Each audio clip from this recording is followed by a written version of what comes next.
그리스도의 풍성하신 은혜와 사랑이 늘 함께 하시기를 바랍니다. 오늘 이 아침에는 고린도전서 제9장 1절로 12절까지의 말씀,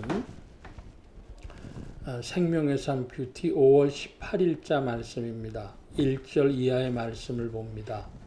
내가 자유인이 아니냐, 사도가 아니냐, 예수 우리 주를 보지 못하였느냐, 주 안에서 행한 나의 일이 너희가 아니냐, 다른 사람들에게는 내가 사도가 아닐지라도 너희에게는 사도이니 나의 사도됨을 주 안에서 인친 것이 너희라.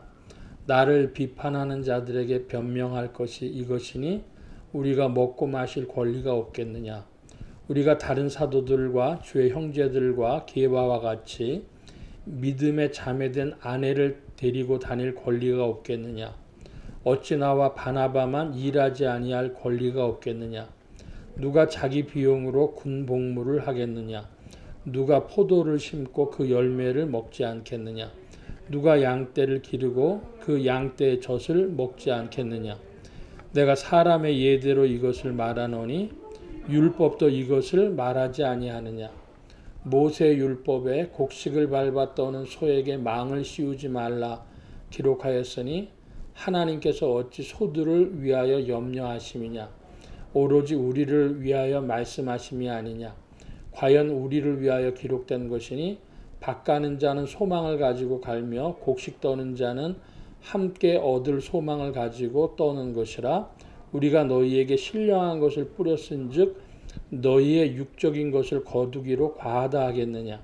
다른 이들도 너희에게 이런 권리를 가졌거든 하물며 우리일까 보냐. 그러나 우리가 이 권리를 쓰지 아니하고 범사에 참는 것은 그리스도의 복음에 아무 장애가 없게 하려 함이로다. 아멘. 고린도전서 9장의 말씀에 보면은 그 사도권에 관한 문제와 그로부터 파생되는 생활비의 문제다. 이렇게 정리를 해서 말씀드릴 수 있겠습니다. 자, 먼저 사도권에 대한 말씀을 드리는데요. 사도라고 하는 말은 보낼 사자, 무리도자, 하나님께서 하나님의 백성들인, 하나님의 자녀들인, 하나님의 성도들인 교회의 구성원들을 향해서 보내신 사람이란 뜻입니다. 보낼 사자, 무리도자, 무리에게 보냄받은 사람이 사도입니다. 그래서 사도 바울은 그 예수님의 12제자들은 이제 주님께서 부활하신 후에 그 만민을 향해서 유대인과 만민을 향해서 보냄을 받아서 이제 그런 사명을 감당함으로 예수님의 제자들이 사도들이 됐는데, 사도 바울은 예수님의 공생의 기간 동안에 예수님의 복음을 반대하고 따르지 않았던 자였다가 나중에 변화돼서 부름받아 변화돼서 이제 복음 전하는 자가 됐습니다.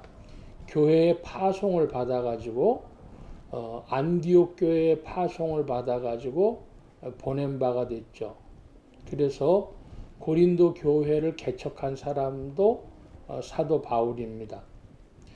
지금 여기 2절 말씀에 보면 다른 사람들에게는 내가 사도가 아닐지라도 너희에게는 사도이니 나의 사도됨을 주 안에서 인친 것이 너희라 그랬습니다. 다른 사람에겐 사도가 아니라도 너희에게는 사도다. 이것은 첫째로 사도 바울이 고린도 교회를 개척했기 때문에 할 수 있는 말입니다. 그런데 이것을 보다 확대해서 해석을 하면 존 칼빈과 같은 이는 이 구절을 이용해서 지역 교회의 목사, 즉 지역 교회를 담당하는 담임 목사들은 지역 교회를 향해서 보내심을 받은 사도와 같다. 그래서 지역 교회의 사도권이 담임 목사에게 있는 것으로 이렇게 이해를 했습니다. 바로 이 구절 고린도전서 9장 2절의 확대 적용이라 이렇게 할 수 있겠습니다. 사도권의 문제에서 이제 사도 바울이 3절 이하에 보면은 먹고 마실 권리에 대하여 이야기를 합니다. 4절에 보니까 우리가 먹고 마실 권리가 없겠느냐. 그 먹고 마시려면 어디에서 먹고 마십니까? 하나님의 교회로 말미암아 먹고 마시는 것이죠. 자, 그러면 이 말씀을 좀 이제 적용적으로 살펴볼 때 교회의 재정 문제라고도 할 수 있습니다. 교회가 성도들이 하나님께 대한 감사로 또 하나님의 법을 따라서 이제 하나님 나라에 심고 하나님께 드리는데 헌금 생활이라고 하겠습니다. 간단히 말씀드리면 11조와 감사로 헌물로 이렇게 이제 자기의 신앙을 하나님께 표현하고 하나님 주권을 시인하고 드리는데, 자, 그 물질이 교회 안에 들어왔으면 교회에서는 그 물질이 어떻게 쓰여져야 되느냐? 첫째로 교회가 운영되어지는 교회 운영비, 그러니까 오늘날로 좀 좁혀서 말하면 뭐 이제 여름이 가까웠는데요. 여름에는 에어컨 값도 전기세도 비싸지죠. 뭐 그리고 교회가 자기의 그 예배 처소를 건축해서 가지고 있으면 대부분의 교회들이 그거 금방 다 헌금으로 한 것이 아니라 은행에서 이제 대출을 받아 가지고 예배당 건축하죠. 그래서 그 원리금을 갚는데 한 7년쯤 걸리는 교회도 있고 뭐 10년쯤 걸리는 교회도 있고 하면서 그 원리금 갚는 일이 버겁습니다. 건물을 가지고 있는 교회뿐 아니라 빌딩에서 세를 내서 예배처소를 쓰고 있는 저희 교회도 지금 우리 교회도 같은 입장이죠. 그런 건물에 세를 내서 하는 데는 거기 무슨 임대료 내고 뭐 하는 것이 또 큰일이죠. 그래서 교회 운영비가 있고 그리고 그 교회의 목회자들이 이제 생활하는 생활비, 어떤 교회인데 아마 우리 교회의 규모 가지고는 뭐 그저 저 혼자 해도 충분하다고 봐야 되는 것이 맞겠죠. 보통 50명 이하에는 40명 이하에는 전도사님도 두지 않고 하는 교회들이 대부분이죠. 근데 목회를 보조해주는 뭐 남자 전도사님이든 여자 전도사님이든 교육 전도사님이든 혹은 부목사님이든 이런 이름으로 이제 목회자들이 꾸려지죠. 그럼 거기에도 또 이제 목회자 생활비, 지금 먹고 마실 권리를 이야기합니다. 그 생활비고요. 그 다음에 전도, 선교 하는데 쓰여지는 비용이 있습니다. 우리가 우리 교회를 가지고 이야기하면 일본, 또 몽골, 중국, 베트남, 또 청소년 선교 여기 참여하고 있는데요. 우리 교회로서는 사실은 지금은 구제비가 매우 적게 지금 집행되고 있다 하겠습니다. 그래서 우리 상계동 있으니까 상계동 지역에서 예를 들면 동광모자원 같은 곳 이런 것을 돕고 있는데요. 그래서 구제비 뭐 이렇죠. 그러니까 제가 지금 말씀드린 건 운영비, 목회자 생활비, 그리고 전도, 선교비라고 하겠습니다. 선교비, 구제비 이런 것이 크게 네 등분으로 집행이 되어지는데 그 목회자들의 그 생활비의 문제가 여기 4절에 우리가 먹고 마실 권리가 없겠느냐. 사도 바울은 개척을 해서 사역을 많이 했는데 이 뭐 믿자마자 헌금 생활 잘하시오 이렇게 할 수 없으니까 사도 바울은 개척을 해서 이방인들이 그저 복음만 받아들이는 것도 감사지요. 그래서 뭐 그리스도인의 그런 책임적 생활, 헌신적 생활을 하기 이전에 복음을 수용한 거 그 사실 자체가 감사한 그런 입장이어서 그 자기하고 바나바 여기 6절 말씀에 보면 어찌 나와 바나바만 일하지 아니할 권리가 없겠느냐 그랬습니다.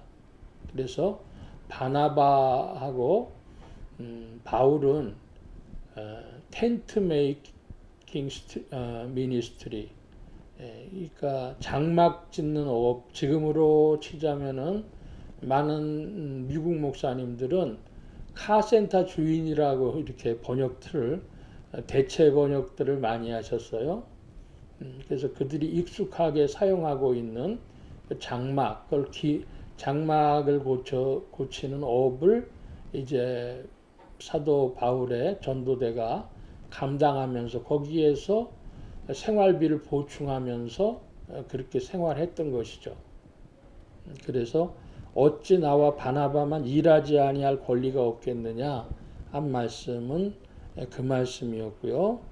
다른 사도들 5절에 보니까 다른 사도들 주의 형제들 게바와 같이 믿음에 자매된 아내를 데리고 다닐 권리가 없겠느냐. 게바는 베드로를 말하는 것입니다. 그러니까 베드로는 예수님 믿을 때 예수님의 제자가 될 때에 벌써 결혼한 사람이었습니다. 예수님이 그 베드로의 장모의 열병도 고쳐주시고 그랬죠. 그래서 베드로가 이 선교 초기에는 사도적 사명을 감당하는 선교 초기에는 그 아내를 데리고 같이 다닌 것으로 이렇게 알려졌고 그 범위가 어딘지는 학자들 따라서 이해가 달라요. 유대인의 사도였기 때문에 유대를 벗어나지 않았다는 설과 이 고린도 교회 성도들이 알 수 있을 정도로 한두 번 베드로도 왔다 갔다 이렇게 선교여행 오듯이 왔다 갔다 이렇게 주장하는 학자들도 있습니다. 그런데 이 본문에는 후자의 해석이 좀 더 자연스러울 것 같은데 그런 비용들을 다 교회에서 감당했다 이렇게 봐야 되겠죠. 자, 그와 같고 그래서 이 지금 교회 안에 그 재정적인 문제에서 사도 바울과 바나바는 자기들이 그 재정을 좀 더 책임지기 위해서 노동을 하면서 일을 하면서 감당한 것입니다. 오늘날 참 마음 아픈 이야기들이 있어요. 미국의 목사님들은 70% 가까운 목사님들이 아르바이트 잡을 가지고 있답니다. 한국도 이제는 거의 비슷해지지 않았나. 한국 교회는 지금 한 5, 60% 선이 아닐까 추측을 합니다. 정확한 그 조사를 할 수 없는 것은 그 응답이 다 정확하지도 않고 모집단 전체를 다 조사한 건 아니기 때문에 모르는데 미국은 거의 70% 이상의 목회자들이 아르바이트를 하고 있다고 보는 거예요. 근데 대표적인 아르바이트가 주유소에서 기름 넣어주는 주유원 일하고 초등학교나 중학교의 방과후 교사 그걸 미국의 목사님들이 많이 한답니다.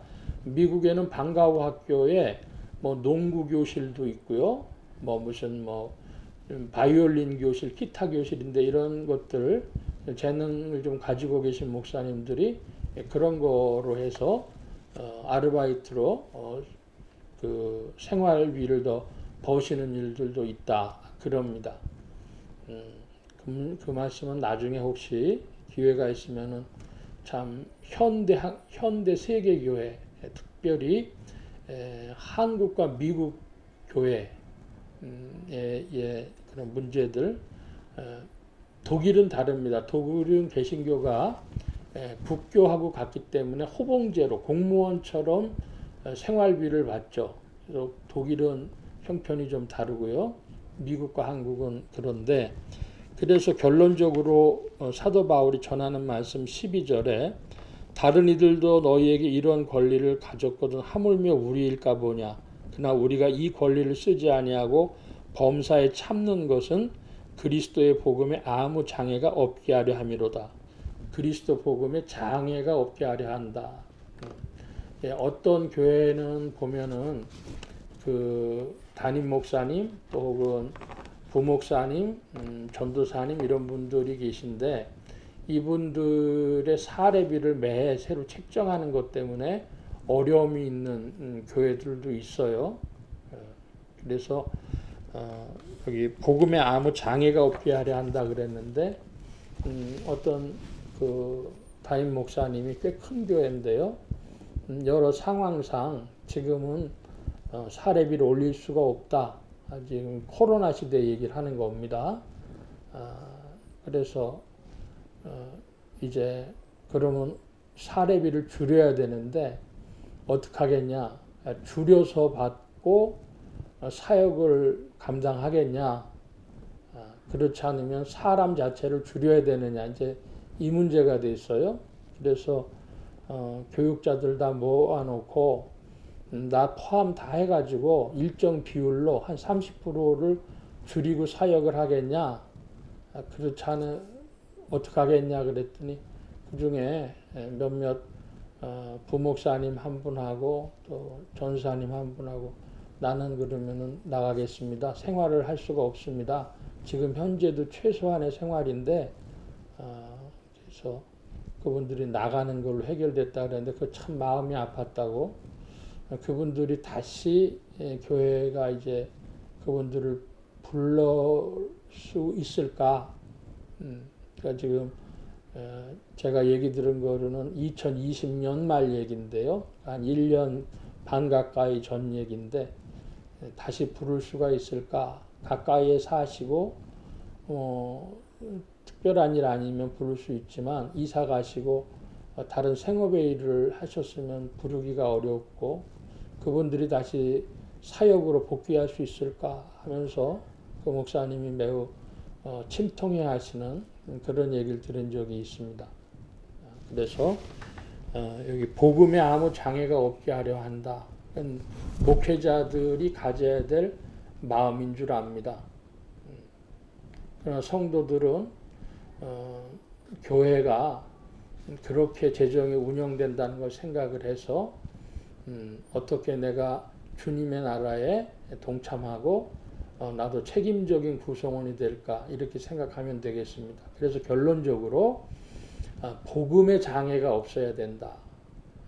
그리스도의 복음이 여러 가지 그런 현실적인 문제, 재정적인 문제 이런 것 가지고 장애가 되지 않도록 우리가 다 힘을 써야 된다. 서로 섬기는 마음으로 또 내 권리를 주장하는 것이 아니라 충성된 마음으로 그리스도의 교회를 섬겨야 된다 하겠습니다. 오늘 말씀 여기까지 봅니다. 기도하겠습니다. 만복의 근원 되신 주님 함께하여 주셔서 그리스도의 복음이 오늘도 전진하는 줄 믿사오니 오늘 주께서 세우신 이름 두신 지상의 교회 허물이 많고 상처투성이의 교회지만 그러나 이 지상의 교회를 통하여 오늘도 그리스도의 복음이 전진하는 줄 믿사오니 아버지 하나님 이 교회를 위하여 충성되며 사랑하며 헌신하는 목회자들과 성도들이 되어지도록 성령님 지도하시고 인도하여 주옵소서. 온 교회와 성도들과 죄종들이 함께 하심에 예수 소망 교회와 온 성도들과 부족한 종에도 함께하여 주옵시고 복음 전파와 영혼 구원하는 일에 쓰임 받으며 성령님과 함께 전진케 하여 주옵소서. 도우심 구하며 감사하며 의지하올 때에 예수 그리스도의 이름으로 기도하옵나이다. 아멘.